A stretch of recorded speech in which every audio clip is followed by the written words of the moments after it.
नमस्कार दोस्तों, आप सब कैसे हैं?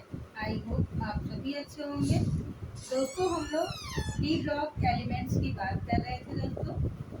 तो इसके अंतर्गत हमने आप बाउ रूल को भी समझा था। और आप बाउ प्रिंसिपल क्या है? N+L रूल के अकॉर्डिंग है दोस्तों। आपने सीखा था कि ये 1s2, 2s2, 2p6 ये जो सीक्वेंस है इलेक्ट्रॉन फिलअप होने का, ये आपने पिछले वीडियो में हमारे बहुत आसानी से उसको समझ पाए थे। तो दोस्तों, अब हम शुरू करेंगे फर्स्ट सीरीज। इसकी फर्स्ट सीरीज हमारे डी ब्लॉक एलिमेंट्स की, जिनको हम ट्रांजिशन एलिमेंट भी कहते हैं दोस्तों। तो सबसे पहले दोस्तों हमने क्या लिया है? स्कैंडियम। हमने किसको लिया है? स्कैंडियम। स्कैंडियम का एटॉमिक नंबर होता है 21। दोस्तों, हमने आपको पिछली वीडियो में बताया था कि जो पीरियोडिक टेबल्स के एलिमेंट्स हैं, हमारे पीरियोडिक टेबल के जो एलिमेंट्स हैं उनको 10-10 के सेगमेंट में बांट के या डिवाइड करके उसको हमें लर्न कर लेना है। और जब हम लर्न कर लेंगे 10-10 एलिमेंट्स को अकॉर्डिंग सेगमेंट, तो हमें बहुत आसानी से उसका एटॉमिक नंबर लर्न रहेगा और उसका हम आसानी से इलेक्ट्रॉनिक कॉन्फ़िगरेशन बता सकेंगे और बना सकेंगे। तो दोस्तों, हम आते हैं स्कैंडियम में। स्कैंडियम हमारा 21 एटॉमिक नंबर के साथ डी ब्लॉक एलिमेंट में ग्रुप नंबर 3 के अंतर्गत आता है।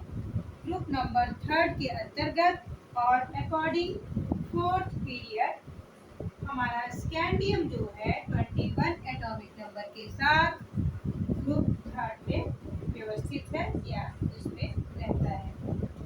एक बार मैं आपको स्कैंडियम से जिंक तक कैसे याद करना है एलिमेंट्स को, इसको मैं एक बार फिर से रिवाइज करती हूँ। पहला हमारा हो गया, हम 21 से 30 तक चलते हैं। तो 21 पे हमारा है सेट, फिर आता है 22 पे टी से हमने ले लिया टाइटेनियम, फिर उसके बाद वैग क्रो, फिर हमारा आ गया मैग फेको निका जी। आप कैसे याद करेंगे? सेट टी वैग क्रो मैग फे को निका जी। बहुत सिंपल सा ये है रूल। मैं नीचे भी फिर से लिख दूंगी। तो हमारा सेट मतलब हमारा सेट मीन्स हो गया स्कैंडियम। स्कैंडियम हमारा 21 एटॉमिक नंबर के साथ यहाँ पे स्टेबल है ग्रुप नंबर 3 में और पीरियड 4 में। अब हम चलते हैं इलेक्ट्रॉनिक कॉन्फ़िगरेशन के लिए। अब इलेक्ट्रॉनिक कॉन्फ़िगरेशन क्या है? सबसे पहले मैंने आपको लास्ट वीडियो में बताया था कि इलेक्ट्रॉन किस में फिलअप होंगे? 1s2 में। 1s2 में s की क्या पावर होती है? s की पावर होती है कि वो 2 इलेक्ट्रॉन जब फिलअप कर लेता है तो वो स्टेबल हो जाता है दोस्तों।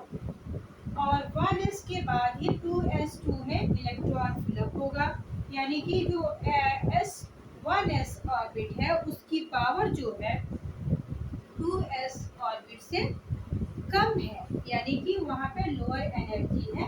और जब जहाँ पे लोअर एनर्जी होती है वहाँ पे हमारा इलेक्ट्रॉन पहले मूव करता है और मूव करके उस ऑर्बिट को फिलअप करता है, फिर नेक्स्ट ऑर्बिट में वो जाता है। तो इस तरह से हमने देखा कि 1s2 इसमें इलेक्ट्रॉन कितने फिलअप हुए? 2 इलेक्ट्रॉन। अब इसके बाद हम आगे बढ़ते हैं।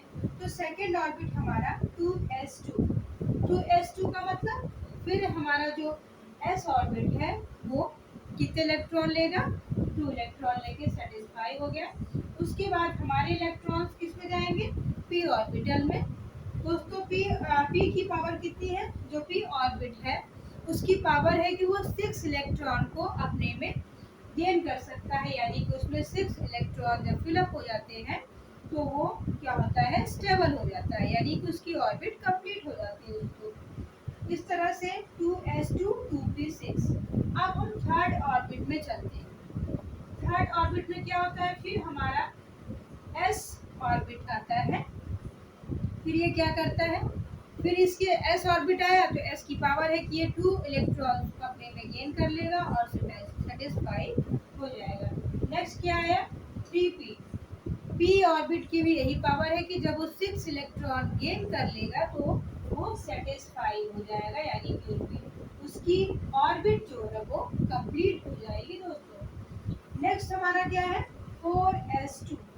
4s2 का मतलब क्या हुआ, यहाँ पे जो नेक्स्ट ऑर्बिट है उसमें 4s, s का मतलब कि फिर s ऑर्बिट जो है 2 इलेक्ट्रॉन के साथ सेटिस्फाई होता है।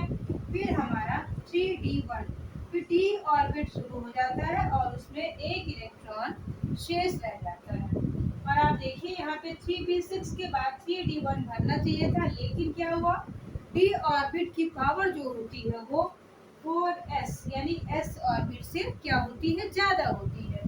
और जब ज्यादा पावर होगी तो हमने बताया कि हमारा इलेक्ट्रॉन उसी ऑर्बिट में पहले मूव करेगा, उसी ऑर्बिट में जाएगा जिसकी एनर्जी पावर कम होती है। तो s ऑर्बिट की एनर्जी पावर d ऑर्बिट से कम होती है, इसलिए सबसे पहले s ऑर्बिट में हमारा इलेक्ट्रॉन जाएगा, हो जाएगा कितना, 2 इलेक्ट्रॉन। और उसके बाद इसकी ऑर्बिट सेटिस्फाई हो जाएगी। इसके बाद जो शेष इलेक्ट्रॉन है, जो बचे हुए इलेक्ट्रॉन है, वो किस ऑर्बिट में जाएंगे, डी ऑर्बिट में जाएंगे। और डी ऑर्बिट में मैंने आपको बताया था कि डी ऑर्बिट में इलेक्ट्रॉन्स मैक्सिमम कितने रह सकते हैं, तो मैक्सिमम इलेक्ट्रॉनों की संख्या होती है 1 से 10 तक, यानी जो हमारा डी ऑर्बिट है वो सेटिस्फाई कब होगा, उसमें जब 1 से 10 तक के इलेक्ट्रॉन अकॉर्डिंग सिचुएशन इसमें प्रेजेंट रहेंगे, तो ये हमारा पी ऑर्बिट कंप्लीट होगा। तो आप देख सकते हैं स्कैंडियम के केस में डी ऑर्बिट में एक इलेक्ट्रॉन है, इसके एक ऑर्बिट में एक इलेक्ट्रॉन है दोस्तों। ये शेल स्ट्रक्चर आप देख सकते हैं, मैंने नीचे बनाया है। ये डिपेंड करता है हमारा शेल स्ट्रक्चर KLMN, ये 4 कंडीशन है। और इसमें आप जानते हैं कि के शेल में 2 इलेक्ट्रॉन होता है और नेक्स्ट ऑर्बिट जो होता है उसमें 8 इलेक्ट्रॉन होता है दोस्तों। और इसके बाद जो नेक्स्ट ऑर्बिट होता है वो 18 इलेक्ट्रॉन को लेके सेटिस्फाई होता है दोस्तों। और उसके बाद जो हमारा लास्ट है एन ऑर्बिट, इसमें कितने इलेक्ट्रॉन होंगे, 32। जब इसमें 32 इलेक्ट्रॉन्स हो जाएंगे दोस्तों तो फिर ये ऑर्बिट भी सेटिस्फाई हो जाएगा दोस्तों। तब हम देखते हैं कि पहला ये ऑर्बिटल है, इसका है स्कैंडियम का मैंने बनाया है, आप इसकी पावर देख सकते हैं। ये इसका न्यूक्लियस है, स्कैंडियम का ये न्यूक्लियस है। इसके चारों तरफ आप देखेंगे इलेक्ट्रॉन मूव कर रहे हैं। क्या मूव कर रहे हैं, इलेक्ट्रॉन। सबसे पहले ऑर्बिट में क्या होगा, अकॉर्डिंग के शेल के केस में हमारे कितने इलेक्ट्रॉन फिलअप हुए, 2 इलेक्ट्रॉन फिलअप हो गए। और जब 2 इलेक्ट्रॉन फिलअप हो गए तो ये ऑर्बिट क्या हो गई, सेटिस्फाई हो गई। और नेक्स्ट ऑर्बिट में क्या हुआ, नेक्स्ट ऑर्बिट में हमको कितने इलेक्ट्रॉन चाहिए, 8 इलेक्ट्रॉन्स। यानी जब 8 इलेक्ट्रॉन्स नेक्स्ट ऑर्बिट में आ जाएंगे तो नेक्स्ट ऑर्बिट जो होगी वो क्या होगी, सेटिस्फाई हो जाएगी, फिलअप हो जाएगी। किसके माध्यम से, इलेक्ट्रॉनों के माध्यम से वो फिलअप हो जाएगी। तो आप देखिए ये 2 इलेक्ट्रॉन पहले ऑर्बिट में और दूसरे में कितने हैं, हम इसको गिनते हैं या काउंट करते हैं, 1 2 3 4 5 6 7 8। तो अब नेक्स्ट ऑर्बिट में देखिए 8 इलेक्ट्रॉन आ गए हैं। 8 इलेक्ट्रॉन के साथ सेकेंड ऑर्बिट भी क्या हो गई, सेटिस्फाई हो गई। इस तरह से हमारे कितने इलेक्ट्रॉन फिलअप हो गए, हमारे 2 और 8 अगर हम मिला देंगे तो 10 इलेक्ट्रॉन इसमें फिलअप हो गया। और फिलअप कितना करना है, 21 इलेक्ट्रॉन, यानी कि 10 इलेक्ट्रॉन्स हमारे ऑर्बिट में फिलअप हो गए हैं। और हमें टोटल कितने इलेक्ट्रॉन फिलअप करने हैं, 21। तो दोस्तों नेक्स्ट ऑर्बिट बनेगा और नेक्स्ट सेल हमारी क्या है, एम सेल हमारी आती है, जिसमें कि 18 इलेक्ट्रॉन आएंगे, तभी वो ऑर्बिट क्या होगी, सेटिस्फाई होगी, फिलअप होगी दोस्तों। और आपने देखा, अब हम इसको काउंट कर लेते हैं कितने इसमें इलेक्ट्रॉन है, 1 2 3 4 5 6 7 8 9। यानी कि जो हमारा ये थर्ड ऑर्बिट है इसमें कितने इलेक्ट्रॉन है, 9।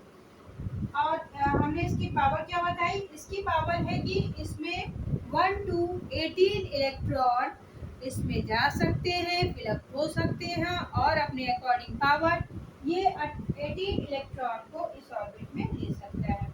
लेकिन कितना आया आप देखिए, फिर से देखिए 1 2 3 4 5 6 7 8 9। तो इस तरह से आप देखिए 2 8 9 2, ये इसका क्या है इलेक्ट्रॉनिक कॉन्फ़िगरेशन नंबर्स में है कि पहले ऑर्बिट में 2 है दोस्तों, और दूसरे ऑर्बिट में कितना है 8 है, और तीसरे ऑर्बिट में कितना है 9, और लास्ट वाले ऑर्बिट में कितना है 2। तो इस तरह से हमने देखा कि हमने ये ऑर्बिट भी देख लिया। अब हम बात करते हैं कि जो हाउ रूल है इसमें कैसे, आप देखिए जो पहली ऑर्बिट है उसमें 2 इलेक्ट्रॉन है दोस्तों, और दूसरी ऑर्बिट में हमने कहा कि 8 इलेक्ट्रॉन होते हैं, तो 2 और 6 को अगर हम जोड़ेंगे तो 8 इलेक्ट्रॉन। ये देखिए दूसरा ऑर्बिट ये 8 इलेक्ट्रॉन से सेटिस्फाई हो गया। नेक्स्ट ऑर्बिट में कितने इलेक्ट्रॉन रह सकते हैं, 18 इलेक्ट्रॉन्स रह सकते हैं। तो देखिए 2 और 6 कितना हो गया 8, और 8 में अगर हम 10 ऐड कर देंगे या 10 को जोड़ देंगे तो ये 18 हो जाएगा, और ये तीसरी ऑर्बिट जो है वो भी क्या होगी सेटिस्फाई हो जाएगी। और उसके बाद नेक्स्ट ऑर्बिट की पावर होती है कि 32 इलेक्ट्रॉन को वो अपने में ले सकती है, यानी 32 इलेक्ट्रॉन पहुंच जाएंगे तो उससे वो सेटिस्फाई हो जाएगी। तो आप देखिए ये 4s2 4p6 4d10 और उसके बाद 4f14, तो 2 और 6 कितना हो गया 8, 8 में अगर हम 10 जोड़ेंगे तो 18, 18 में अगर हम 14 या 14 को जोड़ देंगे तो 18 में पहले आप 10 जोड़िए, 18 10 28, और 28 में 4 जोड़ दीजिए तो 32 होता है दोस्तों। तो इस तरह से ये सीक्वेंस है इलेक्ट्रॉन फिलअप होने का दोस्तों। मैंने ये बहुत सामान्य सी बात आपको बताई। अब हम आ जाते हैं स्कैंडियम के ऑक्सीडेशन स्टेट पे।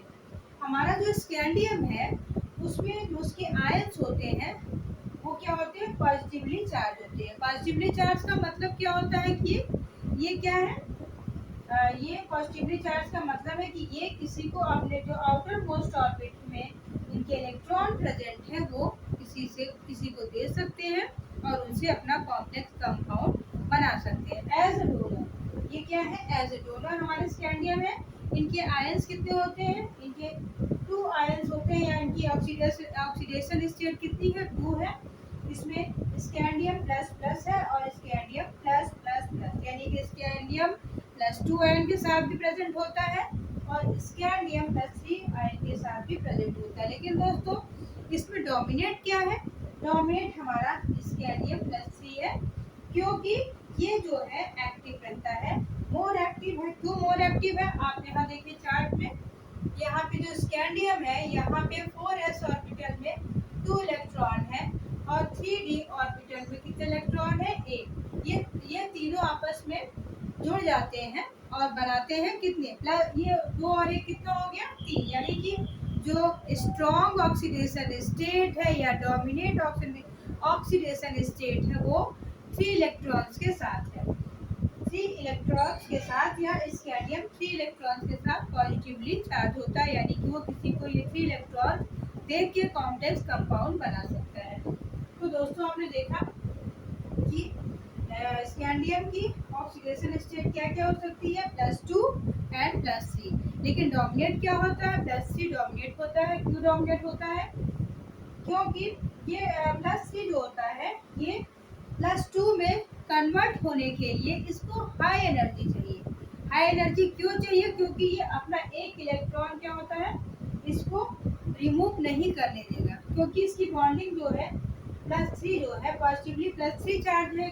क्यों चार्ज है, क्योंकि इसके आउटर मोस्ट ऑर्बिट पे कितने इलेक्ट्रॉन है s2, s की ऑर्बिट में 2 और d की ऑर्बिट में 1 इलेक्ट्रॉन, और ये तीनों इलेक्ट्रॉन जो होता है ये स्कैंडियम को पॉजिटिवली +3 चार्ज के साथ एक्टिवेट करता है कि जो कि मोर एक्टिव होता है, और ये स्कैंडियम प्लस प्लस के रूप में बहुत कम एक्टिव होता है। क्यों कम एक्टिव होता है, क्योंकि इसको एक्टिवेट करने के लिए +3 आयन से +2 आयन में कन्वर्ट करने के लिए हाई एनर्जी की ज़रूरत होती है और इस हाई एनर्जी के बाद ही इसमें मुश्किल से एक इलेक्ट्रॉन रिमूव हो पाता है।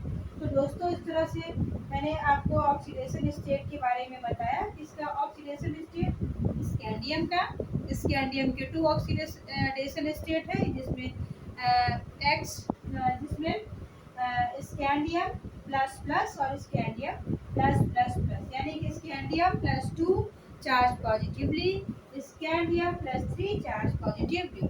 मतलब ये है कि ये अपने 3 इलेक्ट्रॉन्स दे के डोनेट करके या लूज करके कॉम्प्लेक्स कंपाउंड बना सकता है। तो दोस्तों इस तरह से आपने देखा कि मैंने एक एलिमेंट डी ब्लॉक एलिमेंट्स के फर्स्ट सीरीज के पहले एलिमेंट यानी कि जिसका एटॉमिक नंबर 21 है उसके बारे में मैंने आपको बताया। अगर आपको वीडियो पसंद आएगा दोस्तों तो लाइक कीजिएगा, सब्सक्राइब कीजिएगा, बेल आइकन को जरूर प्रेस कीजिएगा